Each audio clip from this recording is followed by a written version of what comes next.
magiging nasa narco list ay iiwan natin sa desisyon ng botante kung pipiliin niya o hindi ang kandidato.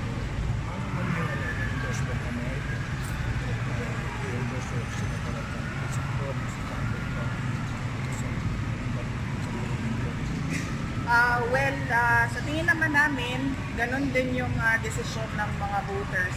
In fact, sa amin nga, sumobra nga kami ng 12 because we leave it doon sa mga botante na pumili kung sino yung senator nila, whether or not kinukonsider nila or importante sa kanila ang endorsement ng mga local na mga officials. But I believe in the capacity and I believe in the personal decisions of each individual voter na pumili kung sino yung gusto nila. That is the essence of democracy. Yung allowed ka pumili kung sino yung